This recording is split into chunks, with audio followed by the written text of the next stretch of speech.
A dusty frontier town. Horse-drawn wagons line the street. White townspeople go about their business. Sarah Freeman, 40s, African-American, dignified despite worn clothes, walks down the wooden sidewalk carrying groceries. She steps aside to let a white woman pass. Townsman number 1, watch where you're going, girl. Sarah, quietly, my apologies, sir. Suddenly, Mayor Harrison, 50s, portly, cruel eyes, and his son Jacob, 20s, block her path. Mayor Harrison, this negress, bumped into my wife yesterday. Didn't even apologize. Sarah, sir, I said sorry. I meant no. Jacob, shut your mouth. Jacob slaps Sarah across the face. She stumbles, dropping her groceries. A crowd gathers. Townsman number 2, teach her some respect. Jacob kicks her while she's down. The mayor watches, smirking. Other townspeople join in, shoving and beating the defenseless woman. Voice OS. Distant, agonized mama. A young black boy, 12, watches from an alley, tears streaming down his face. This is young Elijah. Sarah, through tears, to her son, run. Elijah, run. The boy runs. Title card. Fort Davis, Texas, 1885. Rows of buffalo soldiers in blue uniforms drill in formation. These are the men of the 10th Cavalry Regiment. Sergeant Elijah Freeman, 22, now a man, muscular, dignified, rides at the head of the formation. His face is hardened by years of service, but his eyes burn with purpose. Captain Wallace, 40s, white, one of the few officers who respects his men, approaches on horseback. Captain Wallace, Sergeant Freeman. Outstanding drill today. SGT. Freeman, thank you, sir. These men are ready for anything. Captain Wallace, I've been meaning to tell you. There's been trouble back in your hometown. Cotton Creek. Elijah's jaw tightens. SGT. Freeman, what kind of trouble, sir? Captain Wallace, Negro families being run off their land. Beatings. The local law won't do anything about it. Int. Barracks, night. Elijah sits on his bunk, polishing his cavalry saber. Around him, other buffalo soldiers prepare their gear. These are his brothers, Corporal James, Jimmy, Washington, Private Marcus Cole, and Private Samuel Brooks. Corporal Washington, you've been quiet all evening, Eli. SGT. Freeman got word about Cotton Creek. The place where they... Pauses, where they beat my mama to death. Silence falls over the room. Private Cole, the town that got away with it? SGT. Freeman, captain said things are worse now. Negro families can't even walk the streets.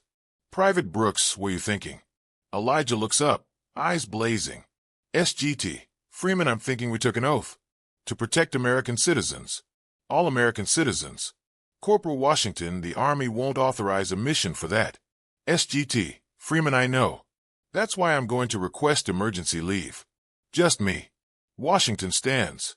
Corporal Washington, the hell you are. We're Buffalo soldiers, Eli. We don't leave our own behind. You go, we all go. The other men nod in agreement. Elijah stands at attention before Captain Wallace. Captain Wallace, you're requesting leave for. What exactly, Sergeant? SGT. Freeman family business, sir. In Cotton Creek. Captain Wallace, leaning back. Freeman. I know what happened to your mother. I also know what you're planning. SGT. Freeman, sir, I'm just... Captain Wallace, interrupting. You're planning to ride into that town and deliver justice that the law won't. Am I wrong? Elijah says nothing. Captain Wallace sighs. I can't officially authorize this. But there have been reports of Indian raiding parties near Cotton Creek. Meaningful pause. It would be unfortunate if a patrol of 200 men had to investigate those reports. Purely in the interest of civilian protection. You understand. Elijah's eyes widen. SGT. Freeman, sir? Captain Wallace, I'm assigning you to lead an extended reconnaissance patrol. 200 men. Route takes you straight through Cotton Creek. Stands, do what needs to be done, Sergeant. But do it by the book. SGT. Freeman, saluting, yes, sir. Thank you, sir. 200 buffalo soldiers, mounted on horseback, stand in perfect formation. The morning sun glints off their sabers and rifles. Elijah rides to the front, turns his horse to face his men. SGT. Freeman, men of the 10th Cavalry. We ride to Cotton Creek. Some of you know what that town means to me. What it means to many Negro families in Texas. The soldiers listen intently. SGT. Freeman, we wear this uniform because we believe in justice, in dignity, in the promise that every American deserves protection under the law. Today, we make good on that promise. Soldiers in unison, hoa. SGT. Freeman, we ride with honor. We ride with discipline. And we ride for those who cannot defend themselves. Soldiers, hoa. SGT. Freeman, column. Forward. The regiment rides out, a river of blue and gleaming steel. The townspeople are going about their evening when they hear it thunder. But the sky is clear. The thunder grows louder. The ground begins to shake. Over the hill comes the sight that will haunt Cotton Creek forever. 200 buffalo soldiers in perfect formation, riding at a canter, the American flag flying at their head. Townsman number 1, Holy God. The regiment enters the main street. Townspeople flee indoors. Windows slam shut. The soldiers come to a halt, surrounding the town square. The precision is terrifying. Mayor Harrison stumbles out of the saloon drunk. His son Jacob follows. Mayor Harrison, what the hell is this? Elijah dismounts. His boots hit the ground with purpose. He walks forward, 2 soldiers flanking him. Mayor Harrison, squinting, do I know you, boy? SGT. Freeman, my name is Sergeant Elijah Freeman, United States Army, 10th Cavalry Regiment. You murdered my mother on this street 10 years ago. Recognition dawns on the mayor's face. Fear follows. Mayor Harrison, now wait just a minute. That was an accident. Things got out of hand. SGT. Freeman, silence. The mayor flinches. Jacob reaches for his gun. Instantly, 200 rifles cock and aim. SGT. Freeman, I wouldn't. Jacob freezes, hands in the air. SGT. Freeman, I came back to deliver a message. You thought you could beat a defenseless woman to death and face no consequences. You were wrong. Mayor Harrison, you can't do anything to us. We're white citizens. You're just. SGT. Freeman, soldiers of the United States Army. We have authority here. And under that authority, I'm placing you and your son under arrest for murder. Mayor Harrison, laughing nervously, no judge will convict us. SGT. Freeman, then let that be on their conscience, not ours. We'll do what's right, even if you won't. Corporal Washington, we also have reports of Negro families being terrorized, assaulted, run off their land. Elijah addresses the town. SGT. Freeman, louder, people of Cotton Creek. We are here on official United States Army business. From this day forward, any assault on any Negro citizen will be treated as an assault on the United States government itself. We will return, and we will bring justice. He turns back to the mayor. SGT. Freeman, you want to know what's different now? 10 years ago, my mother had no one. She died alone on this street. But now she has 200 sons, 200 buffalo soldiers, and we protect our own. Mayor Harrison, desperate, this is illegal. Captain Wallace, riding forward, actually, Mayor, the sergeant is acting under my direct orders. We've received multiple complaints of civil unrest in this town. The Army has full authority to restore order and protect civilians. He hands a document to the mayor. Captain Wallace, here's your receipt. Your trial will be in federal court in San Antonio. Transport leaves at dawn.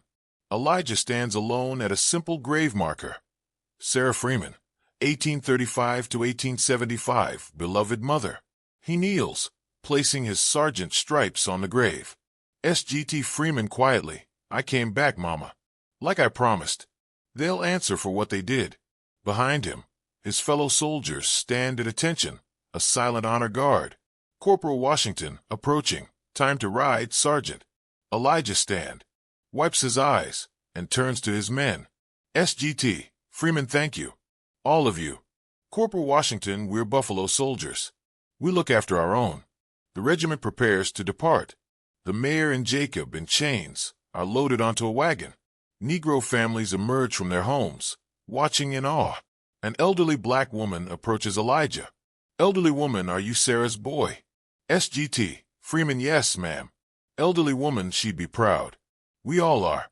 Other families gather, thanking the soldiers, offering food and water. A young black boy, same age Elijah was, approaches. Young boy, sir. When I grow up, I want to be a Buffalo soldier too. Elijah kneels to the boy's level. SGT. Freeman, what's your name, son? Young boy Thomas, sir. SGT. Freeman, well, Thomas, being a Buffalo Soldier isn't easy. But it means standing up for what's right, even when it's hard.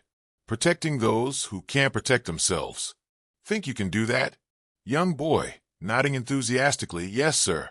Elijah hands him a button from his uniform. SGT. Freeman, then you're already on your way. The regiment rides across the Texas plains. The sun rises behind them, casting long shadows. Narrator VO. The Buffalo Soldiers served from 1866 to 1951. They were some of the most decorated units in American military history. Though they faced discrimination and hardship at every turn, they built roads, protected settlers, and fought in every major American conflict for 85 years. The soldiers ride in perfect formation, proud and dignified. Narrator VO. They proved that courage, honor, and justice know no color. And they showed that sometimes, when the law fails, the righteous must stand up and be counted. The regiment returns to a hero's welcome. Soldiers cheer from the fort walls. Elijah dismounts and salutes Captain Wallace. Captain Wallace, mission successful, Sergeant? SGT. Freeman, mission accomplished, sir. Justice has been served. Captain Wallace, smiling. Well done, Sergeant Freeman. Well done indeed. The Buffalo Soldiers fought in 127 battles, with some of the lowest desertion rates in American military history. Despite facing extreme racism and being given the worst assignments and equipment, they served with honor and distinction. Their legacy lives on as a testament to courage, perseverance, and the unbreakable human spirit. This story is dedicated to the real Buffalo Soldiers and all those who stood up for justice when no one else would.